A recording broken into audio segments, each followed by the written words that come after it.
Hi guys and welcome back. So today I'm going to be showing you how to make these pumpkin rolls. Let's begin. Into your mixing bowl place the flour and salt, mix the two together until combined, then add in all of the remaining ingredients and mix on a low speed to start with for around 2 minutes and then on a higher speed for around 6 to 8 minutes or until a clean dough has formed. Once your dough is ready, you can then take some bread flour and sprinkle it onto your work surface, placing the dough onto it and giving it a brief knead. Once you get it a brief knead, bring the dough back into a ball shape and then place into a lightly oiled bowl which has been oiled with some flavourless oil. You can then go ahead and cover the bowl with cling film and leave somewhere warm to brew for around an hour or until the dough has doubled in size.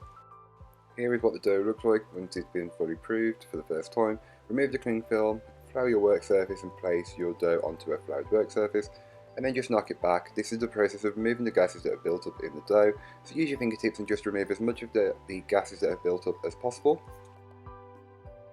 So once your dough has been knocked back, you can bring it back into a ball shape and then place onto your scale and get the total weight of the dough and divide that by 12, and that is how you get the weight for each roll.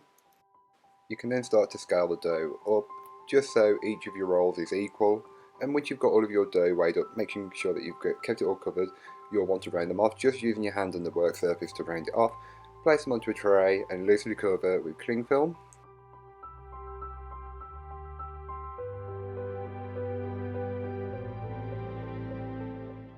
So once all of your rolls are on your lined baking tray, you can go ahead and cover loosely with cling film and then set them aside and allow them to proof for the second time for around 30 to 45 minutes or until they are well proofed.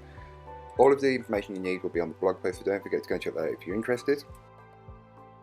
Once they've proofed, you can then place them into your preheated oven and then bake them up, and here is what they look like once they're fully baked and cooling down. So that's all for today. I hope you enjoyed. If you did, don't forget to like, comment and subscribe for more from me, and I'll be back again on Thursday with another video, so join me then. But in the meanwhile, don't forget to check out the description. I'll be a link to this recipe, a link to my blog and links to all my social medias. That's all for today. Bye guys.